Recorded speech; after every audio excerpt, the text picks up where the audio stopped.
Sarah Chen stared at the radar screen, her breath fogging in the frigid air of the Arctic Research Station. The anomaly had appeared 20 minutes ago, a massive energy signature unlike anything she'd ever seen in her 5 years of climate research.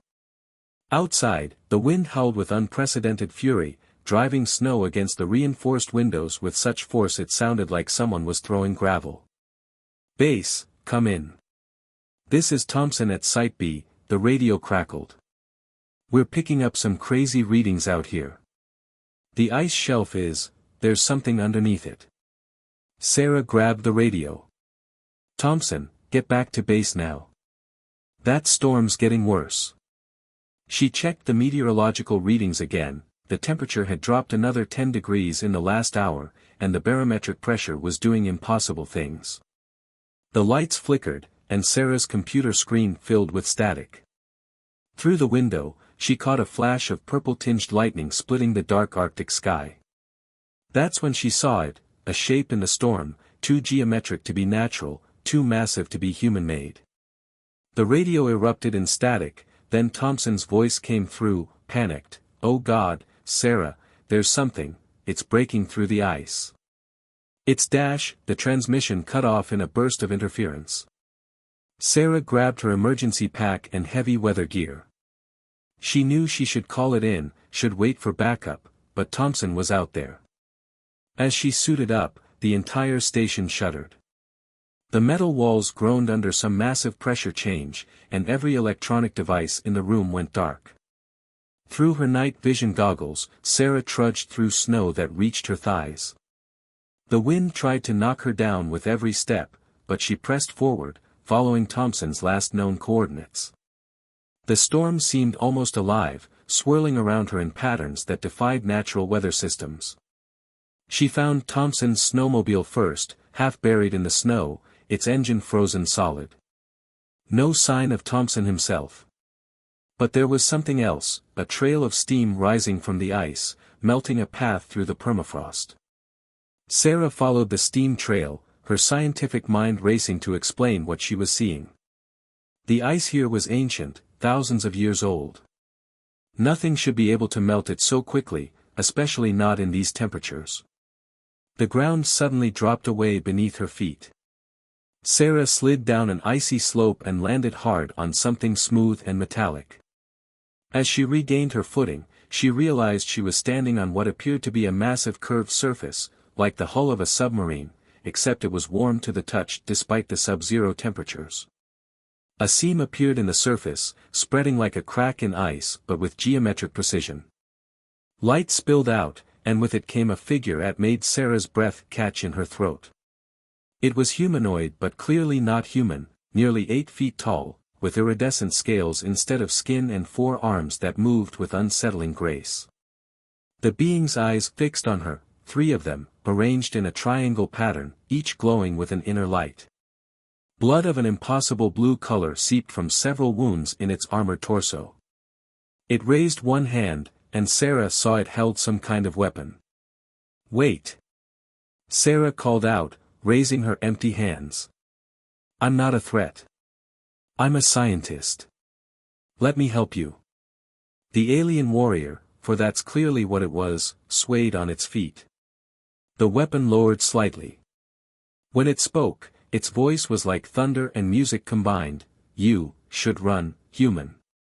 They are coming. The Vorkath, they followed me here." "Who followed you? What's happening?" Sarah demanded, her scientific curiosity overriding her fear. The alien's wounds pulsed with that strange blue blood. "Your world is in danger. I am Zaxtil, last sentinel of the Mirkarian defense fleet. And I have failed to prevent them from finding your planet." Before Sarah could respond, another purple lightning bolt split the sky. But this time, Sarah could see it wasn't lightning at all, it was weapons fire. Something massive was descending through the storm clouds, something that made Zaxtil's ship look tiny in comparison. Zaxtil grabbed Sarah's arm with one of its 4 hands. "Either help me stop them, or watch your world burn. Choose quickly, human." Sarah looked at the wounded alien warrior, then at the looming threat above. Everything she knew about the world had changed in the last 5 minutes. But one thing was clear, she couldn't walk away from this. "My name is Sarah Chen," she said firmly. "And I choose to fight. Now let's get you inside before you freeze to death." As they made their way back to the research station, Sarah couldn't help but think that her climate research had suddenly become the least of Earth's problems. The real storm, the one that would reshape humanity's destiny, was just beginning. The research station's medical bay wasn't equipped for alien physiology, but Sarah worked with what she had. Zack still lay on reinforced tables pushed together, his massive frame barely fitting in the small room. The alien warrior's blue blood had stopped flowing, thanks to a biological sealant from his own medical supplies, but his 3 eyes remained fixed on the ceiling displays showing radar readings. "The Vorkath ships will breach your atmosphere within 6 hours, Zack still said, his voice resonating through the metal walls. "They're waiting for their advanced scouts to report back." Sarah pressed a cold compress against one of his healing wounds. "Thompson. The person I heard on the radio, was he taken?" "The scouts collect specimens. They study potential resistance capabilities." Zack Still's middle eye turned to focus on her while the other two kept watching the screens. "Your friend is likely still alive, but not for long. The Vorkath are efficient." Sarah's hands trembled as she processed this information. "Why are they here? What do they want?" "Resources. Slaves. Glory." Zack Still pushed himself up, his 4 arms bracing against the tables.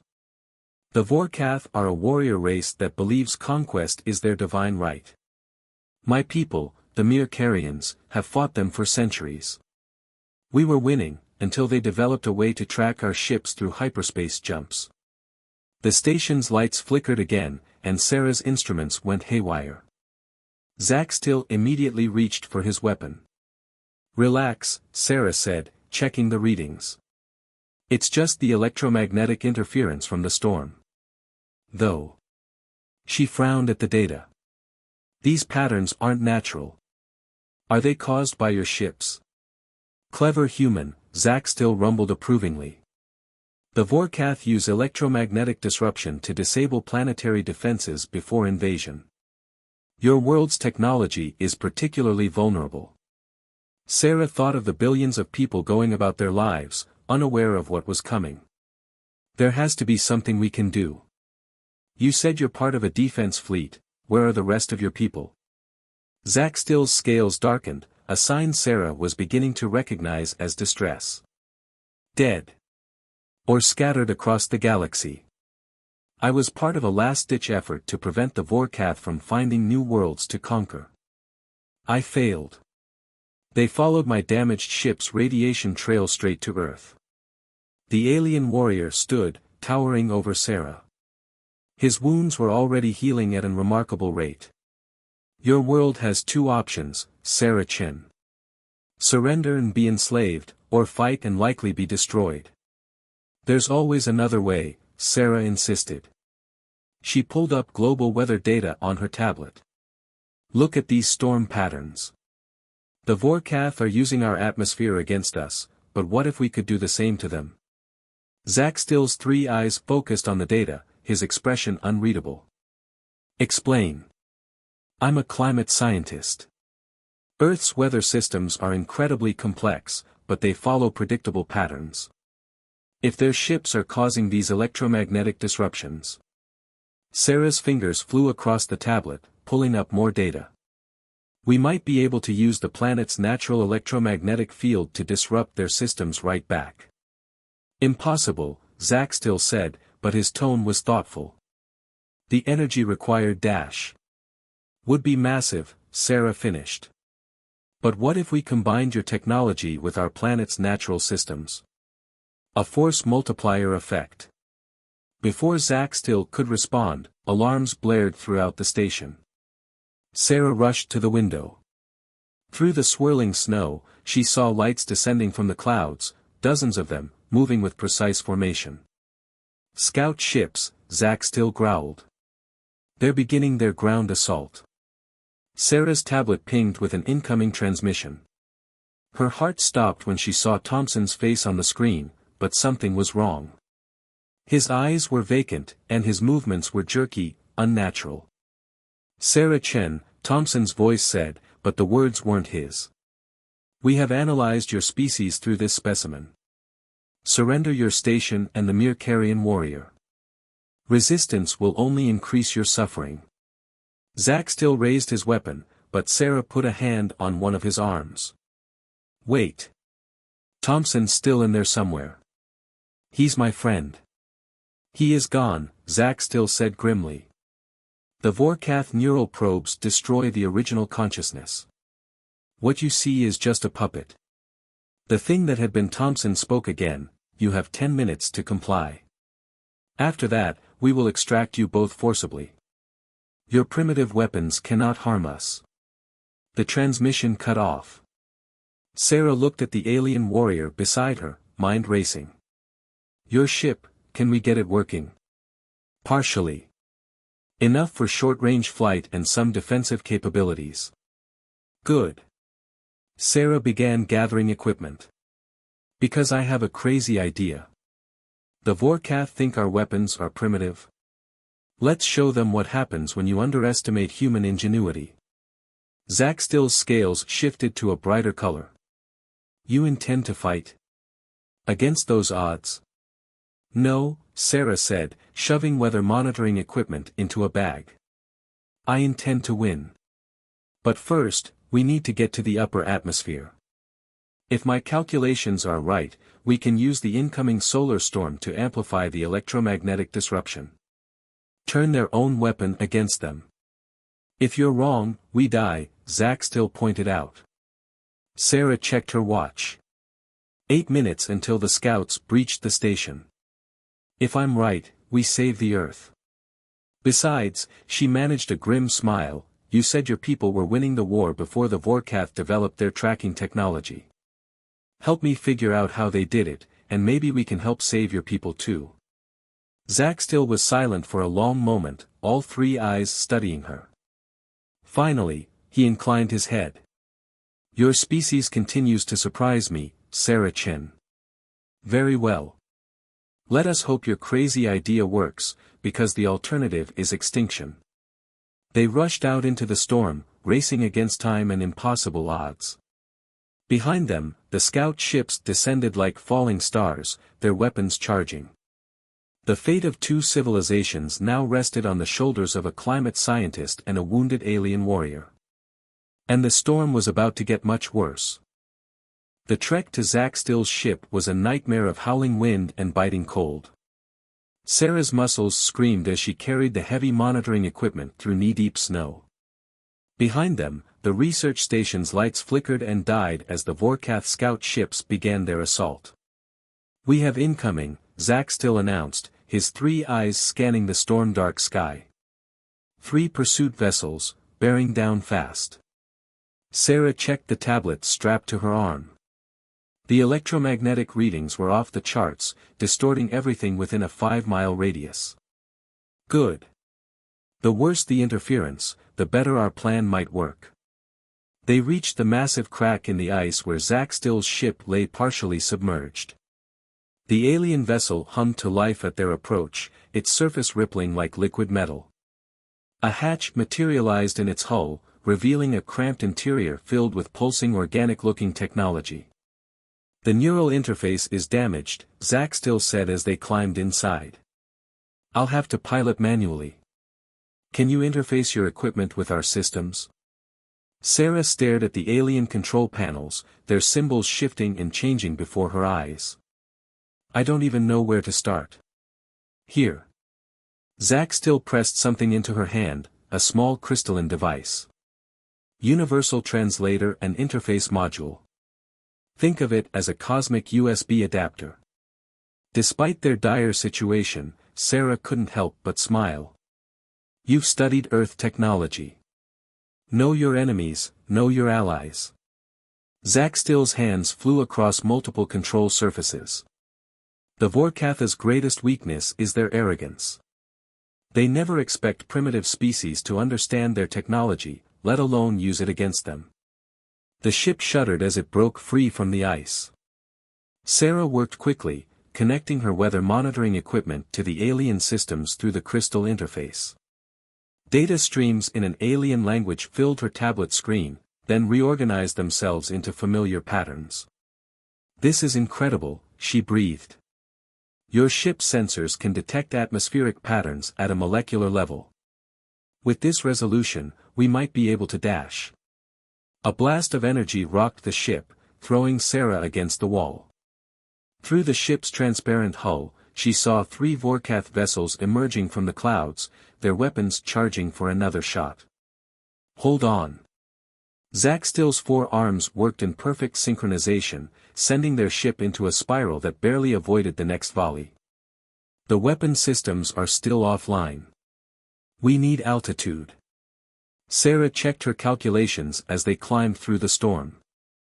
"The solar wind particles are intensifying.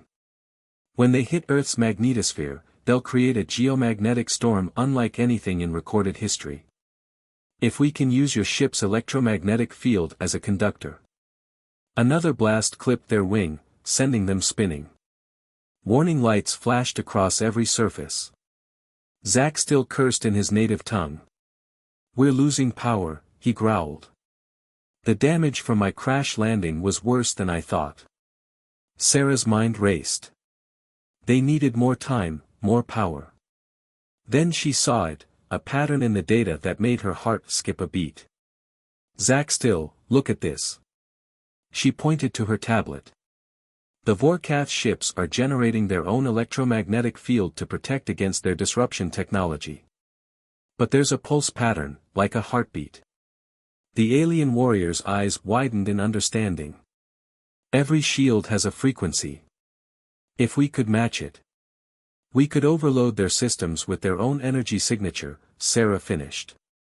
"But we'd need something to amplify the signal. Something big." Zack Still pointed through the storm to a massive shape on the horizon, an array of satellite dishes and antenna towers barely visible through the swirling snow. "The Deep Space Communication Array," Sarah said. "It's hardened against electromagnetic interference. We could use it to focus the geomagnetic storm energy like a lens. If you're wrong about the frequency's dash, then Earth is doomed anyway." Sarah met his 3-eyed gaze steadily. "Sometimes you have to roll the dice." More Vorkath ships appeared above them, their weapons charging. Below, the thing that had been Thompson led a group of scouts toward the array. They were running out of time. Zack Still made a sound that might have been a laugh. "You humans have a saying, caught between a rock and a hard place. Now I understand it." He adjusted their course toward the array. "What's the probability of success?" Sarah did some quick calculations. "Maybe 15%. Better odds than my people had against their last invasion." Zack Still's scales shifted to a battle-ready crimson. "What do you need me to do?" Sarah pulled up the satellite array's systems on her tablet. "Get me to the main control room. I'll need to manually override the safety protocols.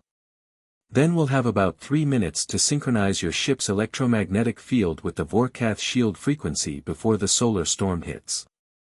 3 minutes. Now Zack Still definitely laughed. "With an entire scout platoon between us and the controls?" "Yes." Sarah checked her equipment one last time. "Still think humans are primitive?" "Sarah Chen," Zack Still said as they descended toward the array, "if we survive this, I will personally petition the Mirkarian High Council to establish an alliance with Earth. Any species crazy enough to attempt this plan deserves our respect."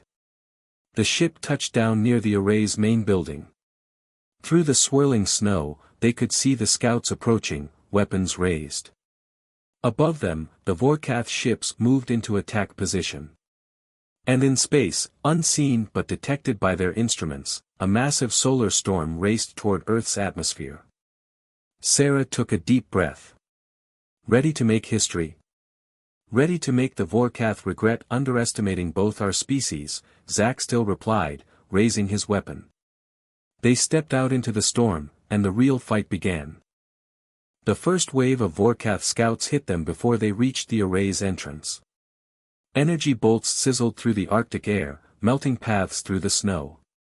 Zack still moved with incredible speed despite his injuries, his 4 arms wielding both his alien weapon and pieces of equipment Sarah had thrust into his hands. The doors locked. Sarah shouted over the storm, her fingers flying across the facility's keypad. Ice had frozen the mechanism solid. "Allow me." Zack still fired his weapon at the control panel. The door slid open with a grinding sound. Primitive but effective.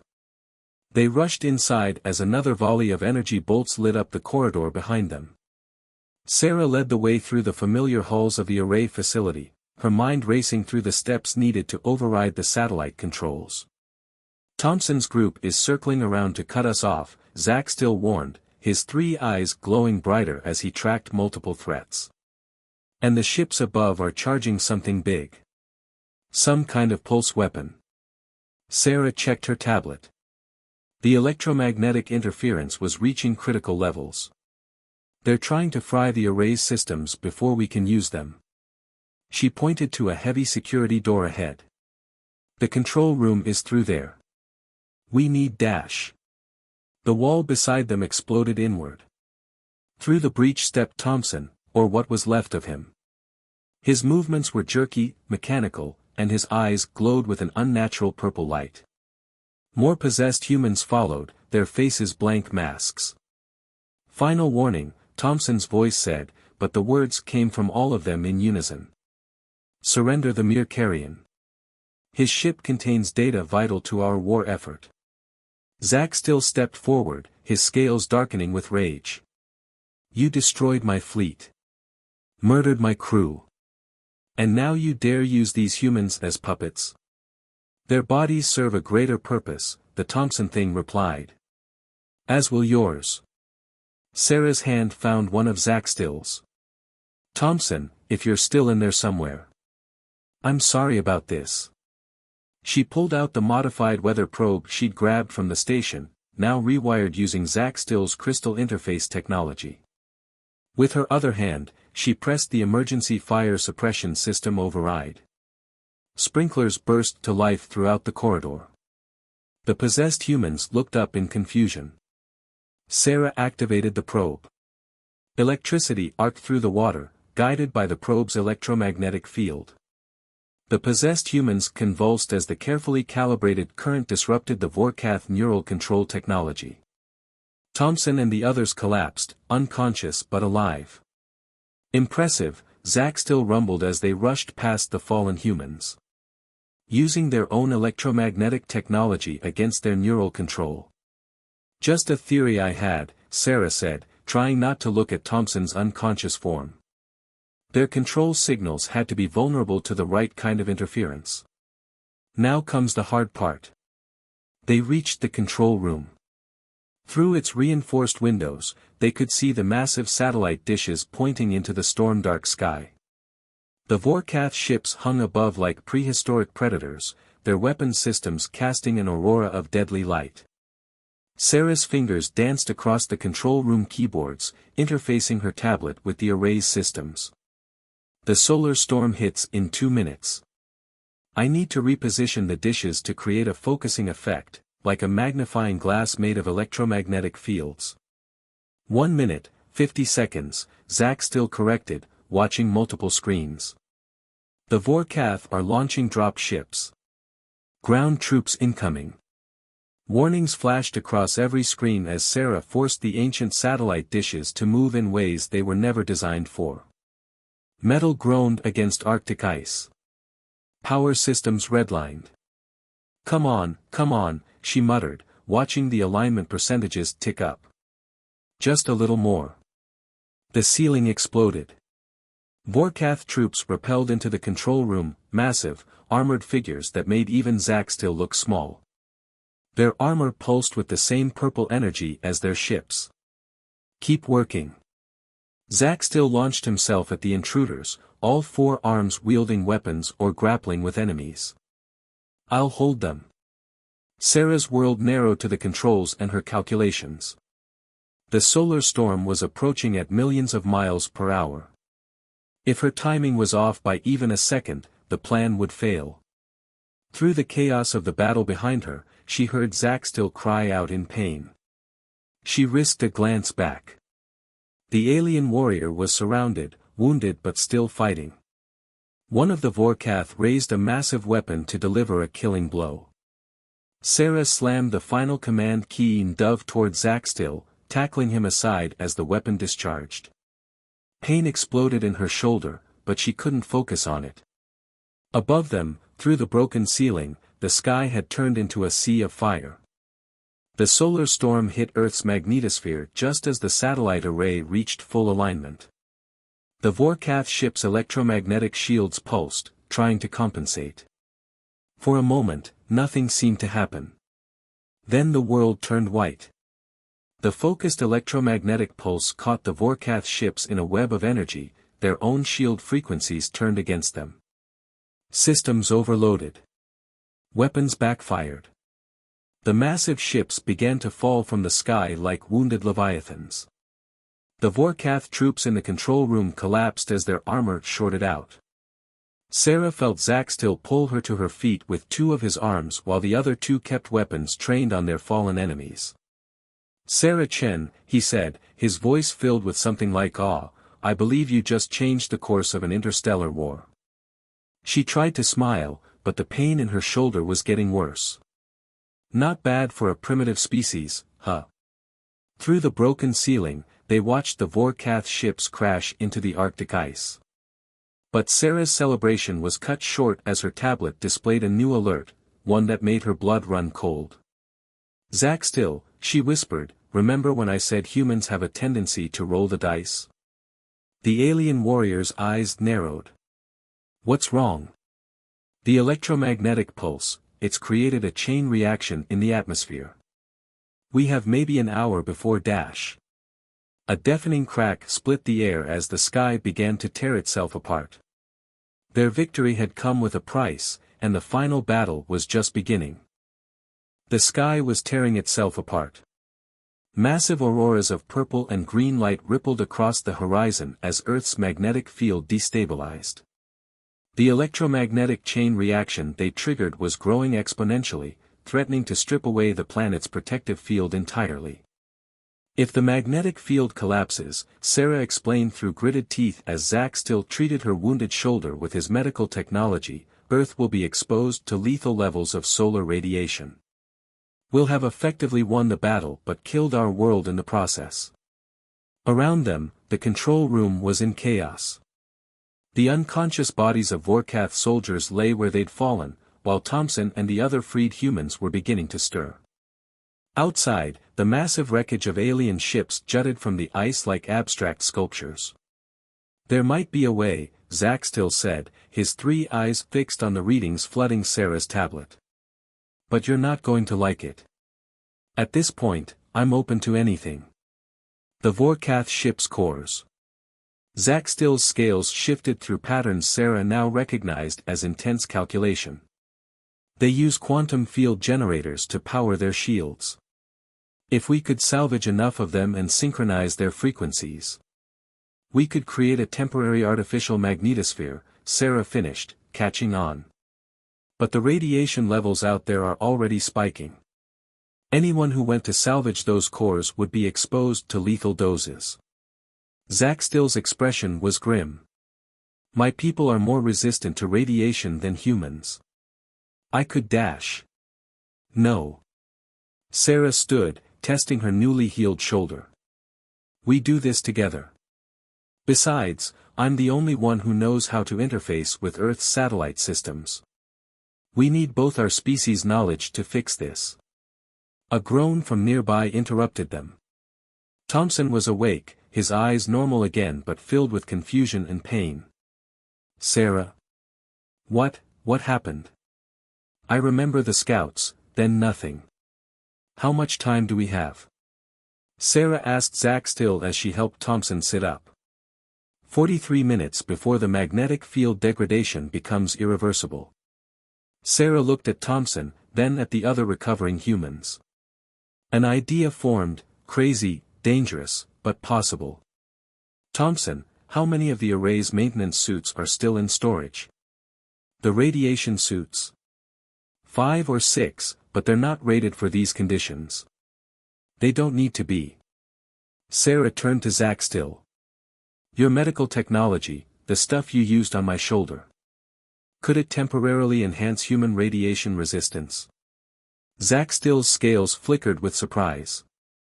Theoretically. But it would be dangerous, and the protection would only last an hour at most. That's all we need. Sarah addressed the group of freed humans, who were all listening now. I know you're confused and scared. But Earth needs us. All of us. Will you help? The next 30 minutes were a blur of desperate activity. Zack Still treated each volunteer with his medical technology while Sarah and Thompson modified the radiation suits with salvaged alien tech. They split into teams, each targeting a different crashed Vorkath ship. The radiation levels were climbing rapidly. Even through the enhanced suits, they could feel the burning tingle of particle exposure. Sarah and Zack Still took the largest ship, fighting through twisted corridors and failing systems to reach its core.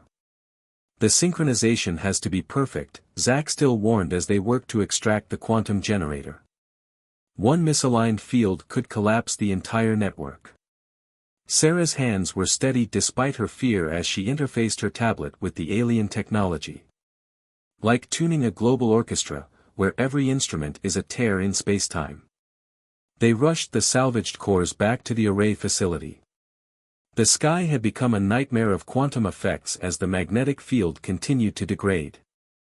Aurora-like lights danced and sparked, and random objects began to float as gravitational effects went haywire. 20% of the magnetic field is already gone, Thompson reported from his station. Radiation levels are approaching lethal thresholds worldwide. Sarah connected the quantum cores to the array's systems, using Zack Still's crystal interface to translate between alien and human technology. Each core hummed with unimaginable power, waiting to be tuned to the right frequency. Field synchronization at 60%, Zack Still announced, all 3 eyes monitoring different displays. 70%. 80-. Warning alarms blared. One of the cores was destabilizing, its containment field fluctuating wildly.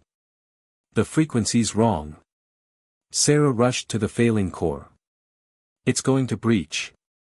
If it detonates, the quantum cascade will destroy everything within 1,000 miles, Zack Still said. We need to eject it. No time. Sarah's fingers flew across her tablet. I need to match its resonance exactly. Like catching a wave. The core's energy peaked. Zack Still moved to pull her away, but Sarah held up a hand. Trust me. She closed her eyes, feeling the pulse of the quantum field. All her years of studying Earth's natural rhythms, of understanding the dance of climate and magnetism, had prepared her for this moment. Her fingers moved across the controls in perfect synchronization with the core's energy cycles. The warning alarms went silent. The core stabilized. Field synchronization at 100%, Thompson announced. Quantum network is online. Sarah activated the final sequence. The salvaged cores pulsed in harmony, their energy feeding into the satellite array. Above them, the torn magnetic field began to heal itself, strengthened by the artificial field they'd created. It's working, Zack Still said softly. The field is stabilizing. Earth's magnetosphere is rebuilding itself. They watched through the broken ceiling as the chaotic lights in the sky gradually calmed. The awful tears in spacetime sealed themselves. Earth's protective field, now reinforced by alien technology, settled back into its natural rhythm. Hours later, as cleanup crews and military units began to arrive, Sarah stood with Zack Still watching the Arctic sun rise over the wreckage of the Vorkath fleet. My people will come soon, Zack Still said. This victory changes everything. The Vorkatha's reputation for invincibility is broken, and humanity has proved itself far more formidable than anyone suspected. Will you tell them about our primitive electromagnetic technology? Sarah asked with a small smile. I will tell them about human courage, ingenuity, and the wisdom to know when to roll the dice. Zack Still's scales shifted to a warm, peaceful color. The galaxy is changing, Sarah Chen. And thanks to you, humanity will help shape its future. Sarah looked at the rising sun, thinking of all the people around the world who would never know how close they'd come to annihilation. But they would know about first contact. About the existence of life beyond Earth. About the vast, dangerous, wonderful universe waiting to be explored. Ready for whatever comes next? She asked. All three of Zack Still's eyes crinkled in what she now recognized as a smile. With humanity as allies? The Vorkath won't know what hit them. Above them, the healed sky shimmered with the promise of a new dawn, not just for Earth, but for all species who dared to stand together against the darkness between the stars.